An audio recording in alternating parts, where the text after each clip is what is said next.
Hello, everyone. Thank you for joining our session on how to manage furloughs and the return to work. When I first started researching this topic, I found some Google search data on the term furlough. So based on how much search traffic a term gets, Google can track interest in anything over time. So for everyone on the call today, you probably won't be surprised to hear that over the past few weeks, the term furlough has hit peak popularity, which means in the history of Google, there has never been more interest in furloughs than there is right now. In September 2013, interest in furloughs was about 35% what it is today. And then after that, the line pretty much flattens to zero with small pops of interest in January 2018 and January 2019. Fast forward to January 2020, and that's when search volume for furlough hit an all-time high. Just a few short months ago, furlough was not a part of everyday conversation. Maybe you've been in a certain type of business where furloughs were done, maybe they were more common, but the word itself was used so infrequently that millions of people had to go to Google and ask what it meant. So when it comes to ending furloughs and bringing people back to work, some of you have been here before, many of you haven't. That's why I brought on John Brennan from Lifetime Fitness, Tanis Cornell from Executive Women's Forums International, and our very own Robin Stencil from Outmatch to talk about what the process of bringing people back might look like, how to repurpose talent that doesn't fit exactly where it did before, and how to navigate all this while still looking out for employees' emotional well-being and the impact on diversity. So again, I'd like to say thank you for being here. I don't expect you to leave the session today feeling quite as zen as the guy here on the slide, but I do hope that by coming together, voicing concerns, and sharing some insight, we can provide you with a place to pause, regroup, and prepare for whatever tomorrow brings. My name is Brianna Harper, and I'm your webinar host. I'm also your resource for any questions you have during the session, after the session, really anytime. We've planned about 45 minutes of content for you today. After that, we'll open it up for a Q&A. So I'd love to hear how you're navigating and answer your questions. So please feel free to chat in that questions queue whenever something comes to mind. After the session, I'll send out today's slide deck and a link to the recording. If you have any questions that we don't get to today, or you think of anything that you want to ask after the session, please reach out. You can find me at bharper@outmatch.com and at OutmatchHCM on social. Really quick before we begin, I want to show you what's coming up in our Future of Work series. So 2 weeks from today, we'll continue the conversation about bringing people back and rebuilding, this time with a focus on HR readiness and how to equip your teams to be more agile, more creative, more in line with business strategy than ever before. Then on June 10th, we'll talk with leaders in the service industry, specifically those who rely on face-to-face interactions with customers, about how they're coming back and what's changing in their businesses. And finally, on June 24th, we'll look at how diversity and inclusion has been reshaped through crisis and what D&I efforts might look like going forward. One last thing, today's session is valid for 1 professional development credit for the SHRM CP and the SHRM SCP, so look for that activity ID from me at the end of the session today. We have 3 excellent speakers and thought leaders on the call today. You can see their faces right there on webcam. Tanis is the CEO of Executive Women Forums International. She's created and is a part of many leadership forums across many different business communities, so she has an ear to the struggles that leaders are facing right now. And she's especially attuned to the impact on women and diverse groups. Tanis, would you tell us a little bit more about yourself? Good morning. I'm Tanis Cornell, the CEO of EWF International, and we are at heart a leadership development company. We work across all kinds of industries and job functions, but we do have a special focus and an expertise on programs to develop women leaders and really to help companies build their pipeline of women leaders so that then they look down for potential promotions. They have an equal number of qualified women and men to choose from. Thank you, Tanis. We also have John Brennan, who is the VP of Human Capital at Lifetime. When I reached out to John about doing this webinar, he said that they were actually reopening their first club the very next day. So this is incredibly timely for him, and he's going to have a lot of great advice and insight to share. John, would you tell us a little bit more about you? Yeah, thank you very much. Pleasure to be here. So I'm the Vice President of Human Capital at Lifetime. We're best known for having just over 150 health clubs around the United States and 3 in Canada. We've also expanded into the co-working space in the last 2 years, and we also are now moving into the living space as well. We've got 40,000 team members, and as of about April 1st, 38,000 of them went on furlough. So this has definitely been a large impact to us. Yeah, thank you, John. And we also have Robin Stencil, who's going to moderate the discussion today. Robin is the Chief Solutions Officer at Outmatch, but before Outmatch, her career was in HR leadership. So she's been in your shoes, and she has a ton of experience navigating through challenges like we're facing today. So Robin, tell us a little about yourself. Yeah, thanks. I'm excited to have this discussion. So as Brianna mentioned, I am the Chief Solutions Officer at Outmatch. So I work with our product or go-to-market teams. I also work with our human capital and what are we doing and how are we growing talent within the organization. And as you mentioned kind of early on, sort of furlough is this term that we hadn't used a lot. I came out of the airline industry where it was popular, but super interested to hear kind of Tannis and John's perspective as we think about furlough and how it's really kind of taken over much broader in an industry perspective. So thanks for having me. Sure. Thank you, Robin. Thank you, John. Thank you, Tannis. I'm so excited to have all of you on the call today. Let's get going. The first thing I want to do is a quick poll. So I will launch this for everybody. If you'll please put in your answer. So what we want to know is where you are in your return to work journey.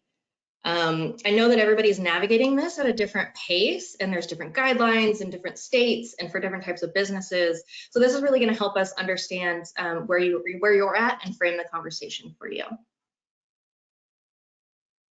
So I'll leave this open for just a few more seconds. Looks like everybody's voting now.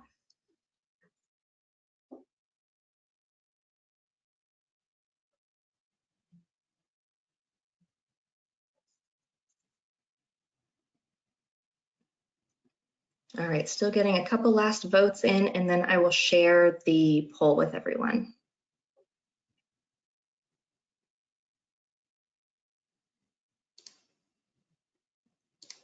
Okay, I'm going to share this with everyone.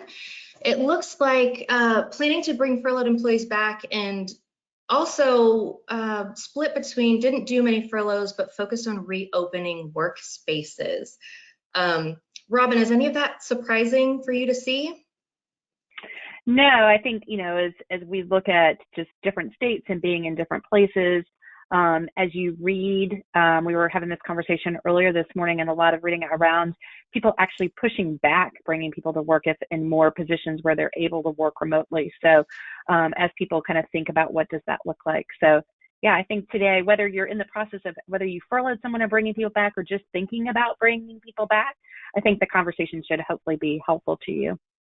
Yeah, absolutely. So that's a perfect segue into our conversation. Robin, I'll hand it over to you. Yeah, thanks so much. You know, so as we look at this poll, you know, I think as we think about this, people are in the process of thinking about bringing people back to work. Maybe they didn't furlough it, but they've got to rehire, re-find workers to come back. But there's a lot of things happening. And so, John, I'll kind of push this to you as you think about the fact of reopening your Lifetime facilities, different states, different regulations, different things going on as it hits to occupancy rates, social distancing, thinking about the health of your employees. How are you all managing all of this as you start to reopen clubs and bring people back to work? Yeah, so our prototypical club is about 120,000 square feet. It's got about 300 team members, 65% of them are part-time, and there's 9 or 10 different departments within each facility. So we've worked with our operations team and put together our guidelines with a low, moderate, and risk callback strategy. And it's not as simple as just having those 3 different strategies, but it's 3 strategies in 9 or 10 different departments. And so that's where we've looked at social distancing. We've looked at how do we ensure that our team members are safe? How do we make sure that our members feel that things are clean and safe as well? So that's been more of the broad starting point. Then after that, we've got our legal team that we meet with 4 days a week, and they just give us updates on where every state, and in some cases where each county is at. So then it helps determine where are we going to green light, where we're going to move forward. And as everybody knows, this stuff changes, and it's not day to day, it's hour to hour, and sometimes minute to minute. So we leverage our legal team for the latest updates with that. Then once we actually have a green light, then we have within our human resource team, we have a care center that we reach out to our team members, first of all, just to check in to see how they're doing, and then also just to gauge their level of excitement or anxiety with coming back to work. While we're doing that, our marketing team reaches out to our members to do the same. And as long as we have positive indicators in those areas, then we move forward with pulling the trigger and starting to reopen facilities. So as you mentioned a few groups here, has this kind of become your task force? So you talked about your care center within HR, legal kind of advising you from the hour to hour pieces that are going on, and then your marketing group.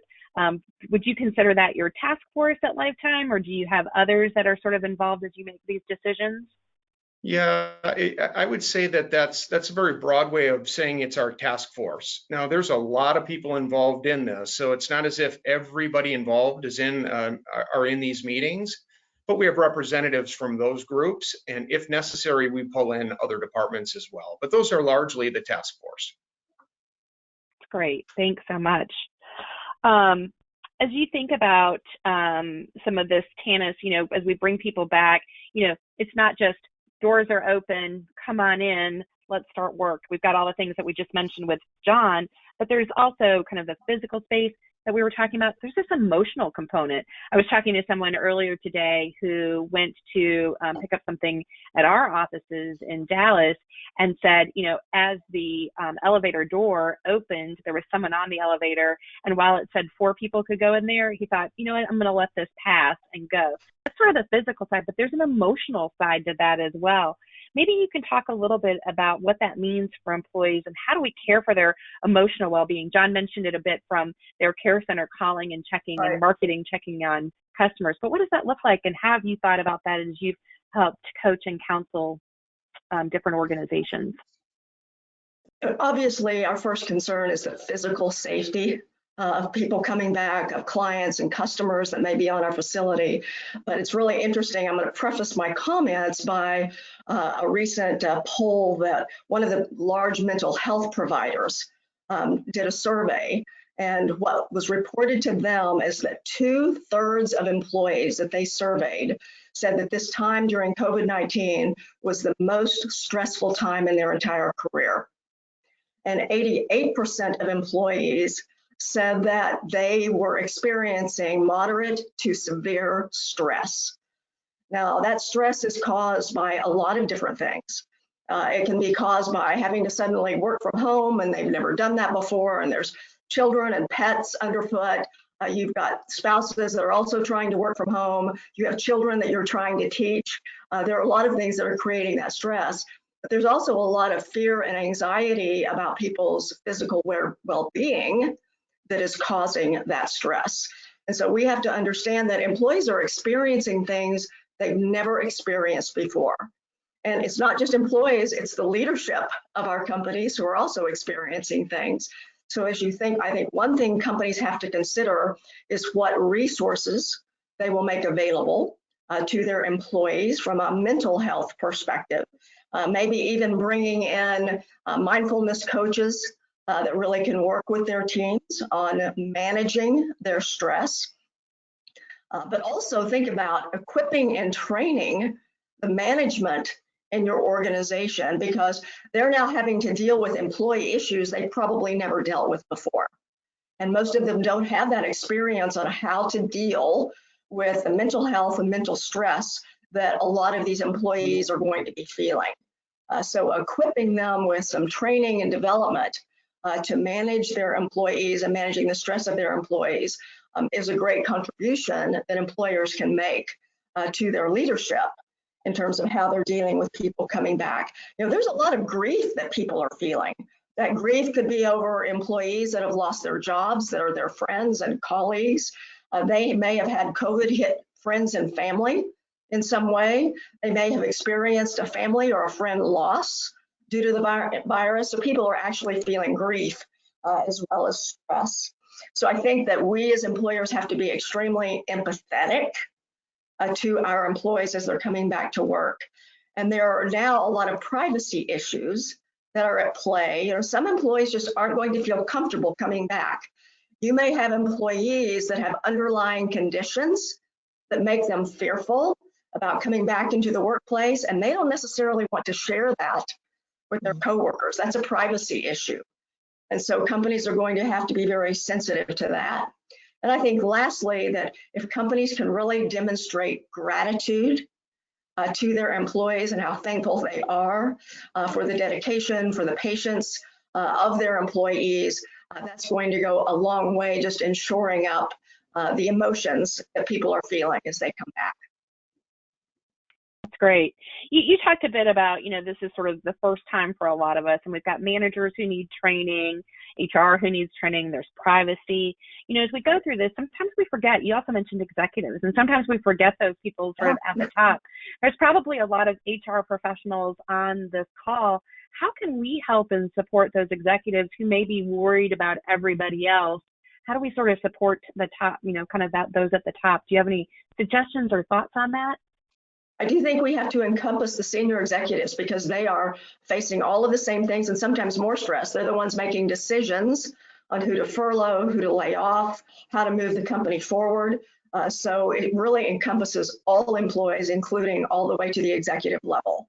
And whether it's private counseling help, whether it's coming together as a group and having those discussions, whether it's pulling in mindfulness coaches to help them manage their stress. I think there are a lot of things companies can do, but I do think that HR is on the forefront of helping their companies find the resources that their particular environment needs. And it really varies from industry to industry. In John's industry, people basically have to come back physically to an office.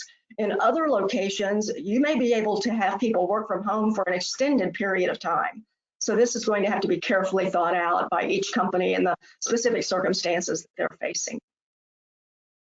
And just one more question for you, Tim, on that is, as you think about this, you mentioned sort of these companies that can extend that time at home. We've started to see companies like Google and others, Twitter, saying, hey, people may never have to come back. What does that impact, do you think, to emotional well-being, and how do we manage that? Because while there's sort of this freedom of working at home, that connectivity, some of us, when we did a quick survey within Outmatch, we thought people miss is seeing their coworkers every day. They do miss seeing their coworkers. So I think you have to create experiences for people to come together, have discussions, and those experiences don't always have to be about the business. I've talked to a lot of people who are doing various kinds of virtual happy hours with their teams, and they're just doing it even in groups of 6 or 8. And when you have 30 people on a call, it's hard to really interact. So they're breaking that down. I was talking to a colleague that in California recently that they've done a lot of online training, and they have really kind of flipped. And what they are doing with companies is they are helping to create fun experiences and kind of some competition and contest virtually for their employees to help them have some fun, to help them build their feeling of working together as a team. So those are things I think HR really has to think about too, is how can we bring that collaboration aspect into a virtual team. Okay, great, thanks. John, that I think that, Tanos also mentioned, not everybody has the luxury of sort of letting people work from home. And as you talked about, your business, and as we think about it, really your employees are there on the front lines, and 38,000 of them being impacted, I think was the number that you'd shared with us, out of 40,000. So now it's about bringing those people back into work. And we talked a bit about the safety of that and what that looks like. what's been the process that you've used to start to think about how do I call people back to work? And then how do you sort of incorporate this idea that Tana's talked about, sort of this emotional well-being, and what's sort of the tone as you've been talking to people? Yeah, so like I mentioned before, we have the low, the moderate, and the risk chart that we use for some general guidelines. And part of that includes what are the things that we're doing to ensure that our team members feel as safe as possible. So we use that as our starting point. And Tanis brought up a great point about, the emotional well-being.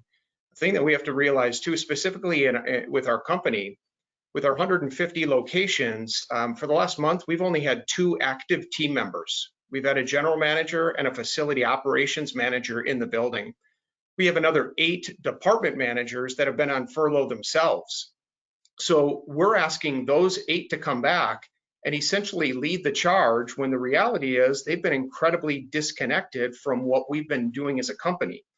So we have to make sure that when we bring them back, there's good news and bad news with this. We have built a playbook that's 430 pages of the process and procedures that we're going to do. That's great, but if I'm a manager that I've been gone for a month, and here's a 400 some page book, and oh, by the way, I have to start calling people to encourage them to come back. It's I mean, that's a challenge right there. So we're trying to make sure that we give them plenty of time to, number one, feel comfortable themselves about what we're doing before we ask them to reach out to their team members to invite them back to work. And then as far as inviting our frontline team members back, the process, there's been a couple parts. We anticipate lower traffic from our members when we reopen. And based on what we anticipate, we've modified the schedules for each one of our departments. So we've put that together for our managers so they don't have to think about how should I plan for the workforce. The second thing that we're giving to our department managers is a roster of their team, but we've gone through and force ranked the roster because what we know is we can't bring everybody back right away, even though we would love to do it.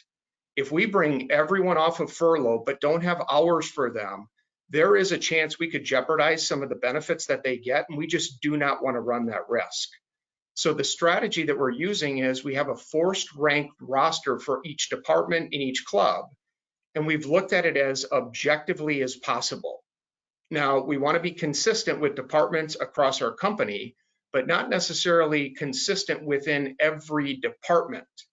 And what I mean by that, some of the departments, the criteria is based on the number of hours that somebody has worked or the tenure that they have with the company. In other areas that are revenue generating, they might be performance metrics. So we have actually given our department managers that have been gone for a month, here is the new schedule to follow, here is the roster that you have, and here's the process then to start at the top of the roster, here's a script for you, and based on the reaction from the team member, that then has the decision tree of where do I go next. So we've tried to be as methodical as possible. But the part that I'm going to go back to is what I started with. When we have leaders that have been gone themselves, we got to make sure that they are comfortable, not only with what they're feeling, but with what they're then communicating to their team. And so, John, what process have you put in place then? So if I'm a manager and I'm coming back and I start going through this process and everything's going well, and then all of a sudden I start to feel maybe some of this anxiety or some nervousness or uncomfortableness that Tanis talked about, what do I do at that point? Yeah, so we've actually had a couple situations like that. The good news is, we opened up one club last week, and we have 2 more that'll open up on Friday, and we have another 20 that are slated to open up on Monday. Of approximately 200 managers that we've called back to work, there have only been 5 that have declined or said that they don't feel comfortable coming back right now. We have had a couple situations of managers that said they were excited to come back. They've come back in, and after a day or so, this is reality, and reality sets in. So with one specifically, we were able to just talk through the issues. We had our care center be able to connect with them, and we put any concerns that they had, we put those at ease, and now they're in a good spot.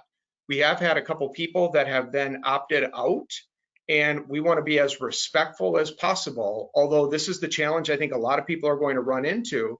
You want to be very respectful, you want to be very empathetic. However, if it's not for either the team member having the disease themselves, caring for somebody with it, or childcare issues caused by the pandemic, it really puts you into a tough spot where if the manager themselves will not be coming back, we need somebody to step into that manager role. Well, the manager that stepped away, how long do you hold on to that spot? And for the person that stepped in, if they've done an incredible job, are they going to feel punished if we then remove them from that? I'm not saying we have all the answers with it, but those are some of the challenges that we're neck deep in right now. Yeah, it's a great point. I liked as you were talking about this, you talked about this playbook that you have, right? And a little daunting, 400 and some pages. I've been away, I've got my playbook, I'm going to look at it. But then you almost created a playbook within a playbook, it sounds like, by creating the rosters and the conversation to have so that people didn't have to just sort of come in blindly to this. They've got the guidance, but it was a little bit more bite-sized chunks. As you kind of think about this and as you've been experiencing bringing people back, have you found that to be a little more helpful to have sort of these consumable pieces, maybe different than your normal standard operating procedures? Yeah, and I'm not saying that I've embellished. It is over 400 pages, but the good news is if I'm a department manager in one area, I don't have to read 400 some pages. There are probably 20 pages that are company-wide. There are probably 30 pages that are unique or specific to my area. And so it's a much smaller area that they really need to focus on. But still, being able to have that specifically in this time, our managers, they remember what our standard operating procedures are. This right here is specifically not called an SOP because this is not standard. It might become the standard, but this is anything but a standard operating procedures manual. This is really what has changed since you've been gone, and what is it that we need to do to operate and operate in the right way moving forward with everybody's best interest in mind. That's great. Yeah. I mean, I think it kind of gets back to that first question we were talking about is how do you do this in a safe way and what does that look like and what are all the rules? We were talking about that again and kind of this morning with a group and just saying, there's like 6 pages of how to kind of enter back into an office. So it's great for people to have that and be able to look to it. And to your point, have those areas to reference. Yeah. And one other part with it. So in the playbook, it has the script for when they call their team members back. And anybody that has worked with a script, it's nice to have it. The script works great until the first question is asked to you. So we've tried to make it very clear that we have a backup team, and that's essentially our care center, which is made up of a group of people that used to be in our talent acquisition group. We'll talk probably a little bit more about that later. But we've partnered one of our recruiters with every department manager really to kind of ride shotgun while they're building a schedule. And so our department managers, we almost look at them like an ER doctor. You need to know how to stop some bleeding. You need to know how to reset a bone. But if somebody needs a specific surgery, call in the expert. Managers, you've been gone for a while. You're comfortable with most of this. If there's something that you're not comfortable with, don't worry. We've got people to back you up with that. That's great. And I think kind of to that point, we talked about like easing people's tensions, right? Just to know that you've got that extra support, somebody who's that expert to help you is really great to have on hand and to sort of know where to go. And I think that also helps, as Tana's mentioned, she talked about privacy, right? And your HR folks really helping kind of as your managers go through that piece as well. Because you can, to your point, everything's great. And then someone asks you a question that's not on the list of things that I looked at and now what happens. So thanks for sharing that. Tanis, one of the things, and John mentioned this a little bit, is, kind of as they look at people coming back, if you're not caring for someone, you don't have the illness yourself, or you don't have some sort of child care that's impacted, what does that mean? And so as we look at this, we know that, it's now almost, if it's not summertime, it's going to be summertime very closely for your school, and your schools are probably not opening. Daycares are coming back, sort of having these same questions. Summer camps, if they're going on, maybe in a limited fashion, but certainly not in the way that maybe you thought that they might. This concern and sort of some of the research we've been seeing is now what starts to happen to the diversity that organizations have built. We spent the last years really focusing, how do we bring people back? How do we have a diverse workforce? And now what we're seeing is through this virus, it's women and people of color being most impacted. And so as you've been talking to people, what have you seen and what are you hearing, and kind of how are you thinking about coaching folks as they really think about their diversity initiatives and sort of bringing people back? Well, you're right. I've been doing a lot of research and then listening to a lot of what clients are telling us as well. And I think what's happening right now with most companies, they're kind of in an either or. Companies are either in that area that they're just trying to figure out how they're going to survive, and all of the focus is on how we're going to survive. On the flip side of that, there are companies that their workload has increased exponentially. Think about the banking industry, when all of them were just desperately trying to process all of these PPP loans. And I talked to bankers who are working 16 and 20 hours a day, literally trying to do this. When you have that kind of stress on the organization, and there are very few in between, it's kind of one or the other right now. But when those kinds of stress are on the organization, this is when diversity can easily get lost, because there's so many things that you're focusing on that just goes on the back burner. And so unless that's really built into the DNA of your organization, it's very easy to get lost.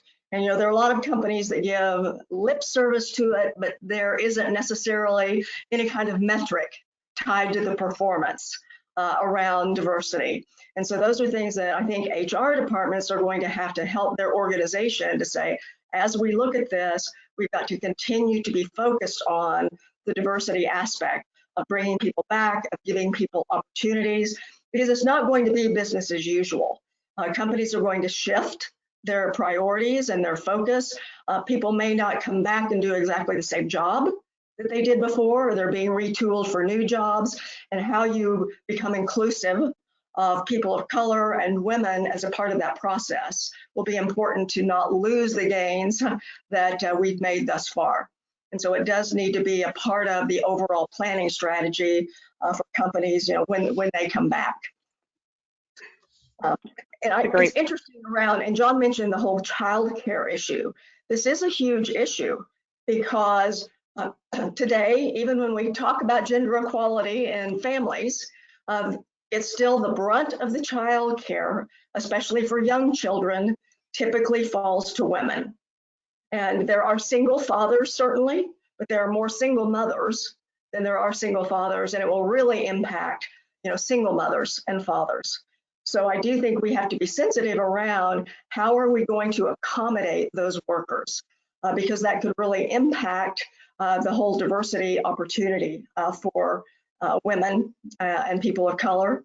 I think there's a couple of paradigm shifts that COVID will bring to the forefront, though. On the flip side of that is companies have now had firsthand experience to see how flexible work hours and working from home can actually work. And I think companies have been pleasantly surprised in a lot of cases that, hey, we can actually have people working from home. We can actually have people working flex hours, because now our parents have had to become teachers as well. So I think that's played into it, which will help companies think through this and have had some experience with this now and how it might work.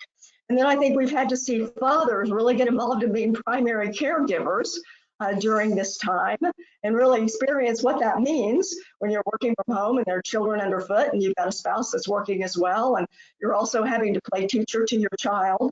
So I think that it will be interesting to see long term if we see any kind of paradigm shifts in our collective thinking around childcare responsibilities for both men and women. But it is something that will fall, I think, more heavily on women. It's something companies have to be concerned about. It's interesting that you talk about the shift. I think kind of that both the paradigm shift of who does what does that look like, but also just from a productivity standpoint, and kind of preparing for this, I was looking at some of the research, and it showed just I think it was 8% of people worked at home periodically, maybe 2% full time. Not thinking of gig workers, but true, somebody who was employed by an employer and what that looks like. And there was always sort of this concern around connectivity, which we talked a little bit about, human connectivity, certainly technical connectivity for some people, right. But then also productivity. And there have been a couple of different studies. One showed something that in the U.S., something like U.S. workers working 3 hours more a week now that they're working at home. Kind of that connectivity sort of is, for many of us, it's right in front of us because our workspace, we kind of makeshifted, and so now it's our dining room that we're passing all the time, or our kitchen, or what that looks like. But I saw another study this morning that I thought was interesting. It said even if we were 5% less productive, if we start working at home and we start to have real estate costs that could save up to 20%, we could still be profitable and productive as a business. I don't know if that's anything, as you kind of looked at some of the research, some of the conversations you've been having, and sort of the shifts in how leaders you've been talking to are thinking about their businesses. I think there is no doubt that the work from home movement that this is really forced upon us is not going away, and it will continue. I think companies will, because they've had firsthand experience now and they are feeling more comfortable with it, that we will see more people working from home. And I've also observed the level of work. You said people are working 3 hours more. You think about a supervisor who normally can pull their team that is together physically into a room and have a conversation in a room. You can do some of that on Zoom or other technical capabilities, but a lot of it is a lot more one-on-one, which is more time consuming for management. But there are obviously costs associated with this. And I do think it's going to give companies a chance to evaluate that. And I think you'll see a lot of jobs that may permanently be work from home jobs because they figured out that people can be just as productive doing that job remotely. And it's also, I think about all the new, you think about Zoom and what they've had to do to just keep up with the demand. But I've also seen a lot of new technology coming out. There's someone we have on our advisory board that had launched actually an application prior to this for a virtual office space. And it literally is a physical, you see online what looks like a physical office, and you can knock on people's door, it kind of runs in the background, and it's a virtual office space. They literally have not been able to keep up with the workload. And so companies are going to start using those technologies and realize that, hey, we can be efficient with these technologies. And I think we'll continue to see new technologies crop up that will help facilitate this work from home. I think the interesting thing, and kind of getting back to our diversity side, is that, as we start to think about working in different ways, it opens up our talent pool. So again, we're not just looking for the talent pool in certain geographies. We can look a little bit broader, but not all of us can do that. As John and his club, it would be a little strange to show up and no one be there to greet you. I'm a lifetime member, and I always look forward to someone kind of welcoming me as I walk in. So John, as you guys think about this a little bit too, from a diversity perspective, you shared with us just some interesting stats on lifetime and diversity and bringing people back a little bit. Maybe you could share this with the group on what your workforce looks like and sort of what the anticipated kind of bring back looks like as well. Yeah, and there's so many different ways that you can look at diversity, whether it's gender, ethnicity, age, and the list can go on. One of the areas that we've tracked very closely is around gender. And company-wide, we have about 1,500 managers, and those would either be general managers or department managers, and 51% of them are female. And so the good news with this, of the first 200 that we've called back, the handful that have said no, first of all, they're not all female, and none of them have been because of childcare issues. And that was one of the concerns that we had, because we definitely want to have these strong leaders come back. And so far, granted 200 is a small sample size out of 1,500, hopefully that's an indicator of what we're going to see. The other thing, we want to make sure that we are as fair and as objective as possible with all the team members that we bring back. And that's why we put in the objective measures within each department. Not saying that our leaders would ever do anything maliciously. I don't want them to have to pick and choose who's going to come back to work, because then there is that favoritism. We have our objective measures, and we have absolute confidence that right there keeps our diversity mix exactly where it needs to be, versus leaving it up to our managers to decide who am I going to bring back, since I can't bring everybody back. Yeah, if you think about that, it's great. Go ahead, Tana, sorry. I was just going to say that kind of validates the point that I was making about it's built into the DNA of how you operate. And that's why it's Right. successful. Yeah, that, you've kind of helped take out that unconscious bias. Also that just assumptions, right? We sometimes just assume something about someone we know. We know you have kids at home, so therefore I'm not going to call you because I don't want to bother you. You've taken that out and said, hey, try it and see what happens, which I think is great. Kind of, as Tina said, just part of the DNA, and as you kind of move forward with that. Jen, you also talked a little bit about your care center and sort of what, as again, as we all talked before this, we found it really interesting because kind of repurposing people and skills and roles during this time. Can you talk a little bit about the care center, what it is, kind of who you've got in there and the strategy behind it? Yeah, so we have always had a team of 12 to 14 people just to handle questions that our team members have. Well, right at the start of this, when we put such a huge number of people on furlough, there was a large concern that the 38,000 people, they're not going to know exactly what's next. And even if you think about the evolution of unemployment benefits, that changed so rapidly in just a couple week period. States quickly waived the 1 week waiting period. You didn't have to prove that you're out looking for other work. There's now the federal grant and even the CARES Act. What companies does it apply to? Well, we were just afraid that our team members would be off to find these answers on their own, and we didn't feel like it was the right thing. So within human capital, we've got a couple different areas. We have your traditional human resource. We also have a talent acquisition department, talent management, and then education. So it provides all the training and development. We took people in the talent acquisition, talent management, and our education department and started to cross-train them and built a larger care center. So what we wanted to make sure that we did was reached out to every person that was put on furlough. So over the next 3 weeks, we called 38,000 team members. I can't say we talked to every one of them, but it was just to make sure that they understood what the next steps are for them, not involving when are you coming back to work, because we didn't know the answer to that. But are you aware of the unemployment benefits? Do you know how to go in and sign up for them? What about the other things in terms of mortgage relief, loan relief? We didn't become financial planners. However, we at least wanted to make sure people were aware of the things that were out there for them. So we were able to take people from other departments outside of our traditional HR call center and really expand this. And the good news is we've been able to not just reach out one time, but we also have a program that's called Lifetime Lifts. And really what it does is it provides dollars for people that incur financial hardship.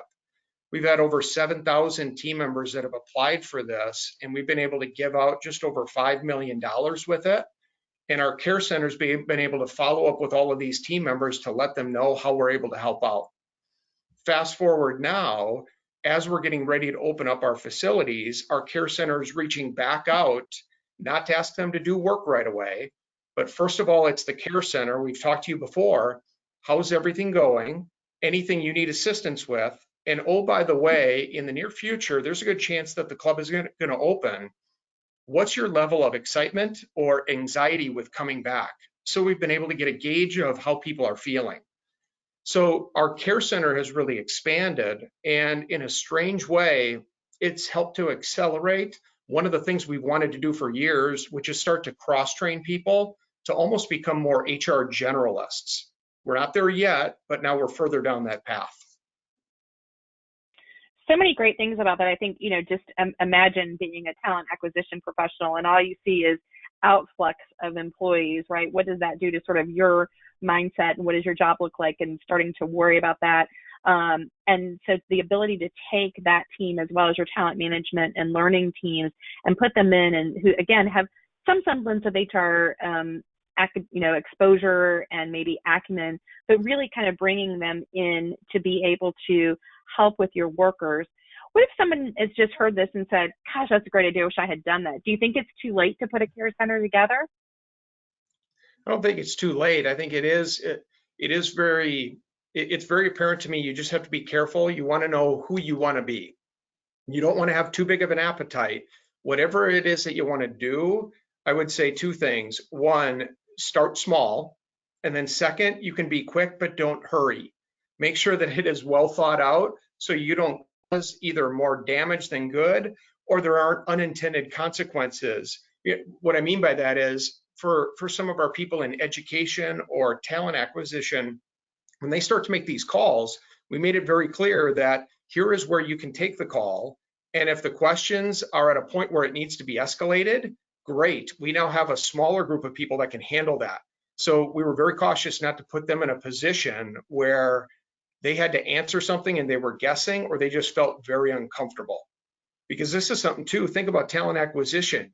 Every day you're talking to people that are excited because you're usually talking to them about new opportunities. Well, now that trait of empathy is so critical when you're talking to somebody that isn't looking for a new opportunity. They just found out that the job that they have isn't there anymore. So it's just amazing how the calls, you can have a strategy, but that emotion really comes into play. And you have to be careful, especially if people they haven't either been brought up in that arena or they're just not that experienced with it. I love how you this came back to something you had talked to us earlier about with your managers. It's just, again, your analogy of a hospital and sort of the ER doctor and then kind of to the specialist. Seems like you've got this in multiple places within your organization to really make sure that people get the right information at the right time and the right support that they need, which is really great. Yeah, and the last thing that I'm trying to do is tell everybody that this thing rolled out and it was perfect. Just about as frequent as the state and the counties change their guidelines with what's happening moving forward, we had to change about as many times within our care center to make sure that we're doing the right things, avoiding the wrong things, and trying to stay up to date on what's actually available and out there. I think that's a great point, and really kind of leads to probably our last sort of formal question for the day. And I'll toss this to you, Tanis. This idea, I think John just talked about agility within the business, right? We put something in place and then we had to shift, and then we shifted it again, and we're continuing to shift. And that's shifting both what we're doing, how we're doing it, and the skills that we need to do this. As people are kind of coming back to work, they're finding out that maybe my work looks different. Maybe I don't need all the employees I had before, or maybe I need them, but I need them to do different things, just as John kind of mentioned, retraining and retooling people along the way. What's the advice that you would give to people as they start to evaluate the work that needs to be done, as well as the people that they need to do it?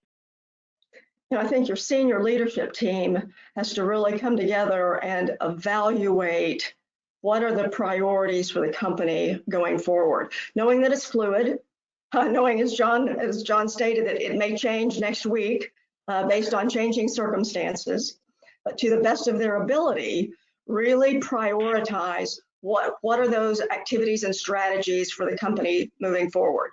For some companies, there will be many, many changes. They just can't operate, or services or products that they had are really not relevant, and they need to put their focus on new services and new strategies.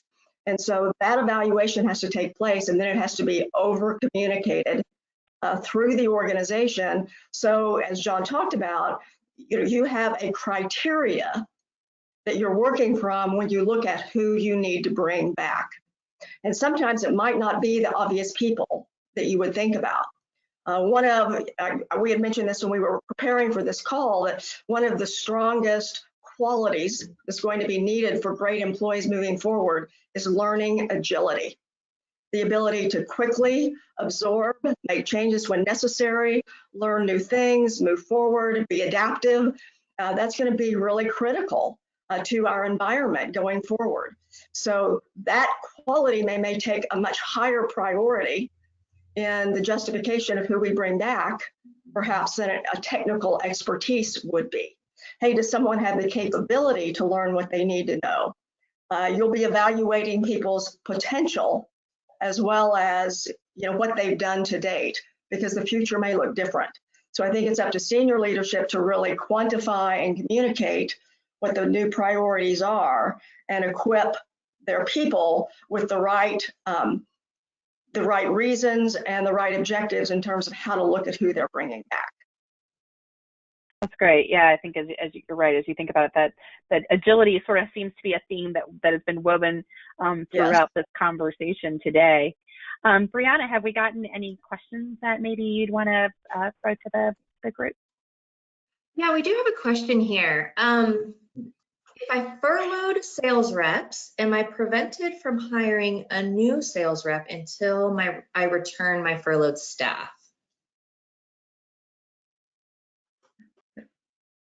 That's an HR question that I would not want to venture into. Yeah, I mean, I'll take a run at it. I would want to have a very compelling reason as to why our current staff is not being leveraged first. If it is a new role, if there are new duties, then you might be able to make a case for it. But if there is somebody on your existing team that has been put on furlough and they are even somewhat capable of doing that, you have to be very careful, not just from a legal perspective, but even from a morale perspective of the team members or employees have, whether they're on furlough or not.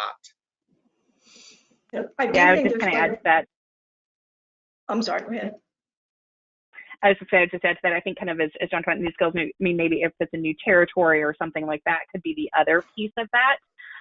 Or if someone you had furloughed, back to some of the things John mentioned earlier, maybe was unable to come back to work, or that emotional component that we've talked about, they've said, hey, I don't want to, so I'm going to bring somebody new in to sort of handle that time. But then I think, John also talked about when you do that, what happens when the other person says, okay, now I'm ready and now I'm comfortable. And so you really have to think about what that's going to look like. And then the last thing I'd say on that is, if you furloughed people who you don't want to bring back, I think maybe furlough was probably not the right thing. So now how do you think about, what does a layoff look like? Well, and I'll jump in with that too. We've had several of our managers that when we've walked them through their rosters to call people back, they've asked, do I really have to bring this person back? I didn't really like them. They didn't perform very well. And it's been a great challenge of, great, let's see what the file says. Because do not use this pandemic to be able to mask your deficiencies leader with what you either have or have not done up until now. So we've tried to be very careful with a couple things. One, there had better be a true objective reason why you wouldn't want to bring someone back. But then secondly, if somebody doesn't want to come back, we're not going to pressure them. However, there's no guarantee that the hours that they're looking for will be available when they do choose to come back. And we're not using it as a threat. We're not trying to strong arm anybody. The reality is we do have a business to operate. We're not going to terminate them. However, if they decline the hours that we're extending, there's a good chance that when they call back, we might not have exactly what they want. If they do, great, but we're not going to promise it. I think companies will have some opportunities to snap up some really great talent from some of their competitors. And so they're going to have to weigh that carefully against what John talked about is, what do you want your culture to be about? And how is that going to impact overall the culture that you have and the way you're treating employees? So there will be opportunities, but I think it has to be carefully considered. That's a really good point. Go ahead, Robin. Yeah, I was going to say, I think just that the last kind of thing to add to that is, one of the things we're seeing companies is we talked about companies who are really busy and companies who are kind of surviving. There's this kind of in between, my business is okay, it's not great, I'm not, taking off. We've seen a lot of those folks really focused on talent and getting to know, to Tanis's point, talent in the market. So I'm not hiring right now, but when I get the go ahead to hire, I want to have a relationship with that person. So those people who are really kind of forward thinking about particularly hard to find roles, kind of things like sales. Now, again, you've got to encompass that into what did you do kind of, with your workforce as the pandemic broke out.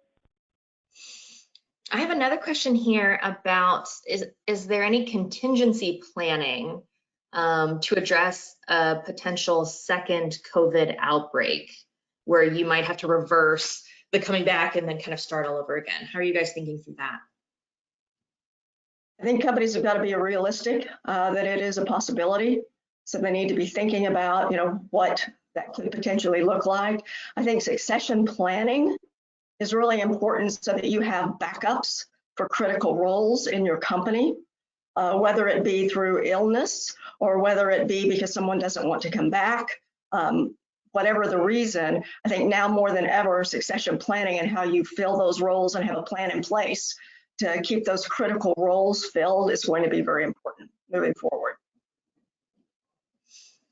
Yeah, and As Go little ahead. as we really want to discuss a second wave, the conversations that we've had, it might just be a modified version of what we did towards the tail end of March, beginning of April. So unfortunately, we have the play that we ran, and we do something very similar to that.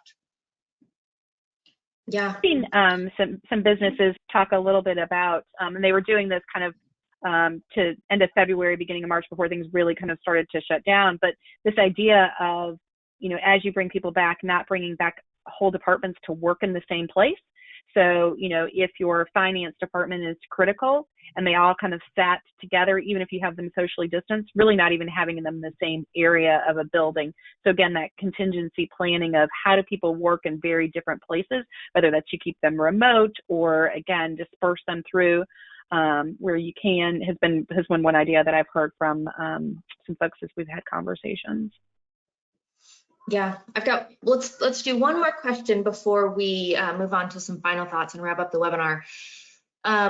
John, you mentioned that you're getting a lot of positive feedback from employees and many employees seem excited to come back. The question I have here is kind of the flip side of that. So we're sensing a lot of resentment from employees who have been working throughout the difficult time, and we're expecting challenges with building the team again. So how would you address that, if you were not getting the positive response that you're getting now? Well, one of the first markets that we looked to reopen was in Georgia, and we actually we stopped what we were planning because of the reaction that we got from both our members and our team members. Now it's tough because we rely a little bit on revenue, and since April 1st we haven't had any revenue coming in. So when you have an opportunity to open up your first couple facilities, there's a pretty big appetite for it. But based on the feedback, it just was not the right time. And so we hit the pause button on that and then moved to a different area that we had a much more positive reaction from our members and our employees. So I don't know if that's truly answering the question. It's interesting because when it comes to building a team back, 38,000 of our team members are in our clubs, and we only have 2 people that are active right now. So we haven't had any pushback from our managers because I think they're all just excited to be back to work now. We haven't heard anything yet from a corporate perspective, although I anticipate running into that. We might not be able to bring everybody back at our corporate office for a little while. And so just that thought of a couple things. One, having to rebuild your team, even if that means slowly bringing them off of furlough, or we talked about the agility before. And if we have now team members that have to be more agile, it makes it more difficult for a leader sometimes to manage them. So we haven't run into those issues yet, although I wouldn't be surprised if they come up in the next week or so. Yeah, thank you for sharing that. Let's move on. I've got 2 kind of wrap-up questions here, but let's just do one of them before we drop off the line today. So what I want to know from both of you, Tanis and John, obviously this is a massive undertaking, what we're dealing with right now in terms of bringing people back to work and reopening offices and working through furlough challenges. So not that this is ever going to be, finally wrapped up with a bow on it, but what would you say after some of the dust has settled here? What is the next big thing that businesses should be focused on? John, let's start with you. Yeah, so I know that you've talked about with the dust settling, but I do want to be very careful with this because 38,000 people, trying to bring them back off of furlough at the right time. And again, we won't do it all at once. Even though we have a very defined process and it's a logical process, I don't want it to feel like a process. And that word empathy that's come up a couple times, I'm reminded of a quote, not that I'm trying to date myself, but from the Eagles, I think it was Don Henley. They have a high tolerance for repetition. And I want our leaders to have a high tolerance for repetition and do it in an empathetic way, because we have to do it 38,000 times. And if we don't do it right, the next big thing that we're going to have to think about is rebuilding our whole business. If we do it in the right way, Now I think we can get even more aggressive because we've laid a really solid foundation with going from having almost nobody working to getting everybody back. Yeah, that's a really good point. Tanis, what would you say? I'll tag on to that by saying that, purpose still matters. And so I think it's really about helping your employees grasp the purpose for which they're there, the purpose of the company, the mission of the company, and how their individual role contributes to that overall purpose. Because that's what keeps employees engaged pre-COVID and post-COVID, is understanding, where they fit and where they contribute in the overall purpose and mission of the company. And so that's still got to be a focus. It's not just on tasks, it's also on the greater purpose and the greater culture of the organization. And not letting your culture get lost in the tasks of the moment. Absolutely.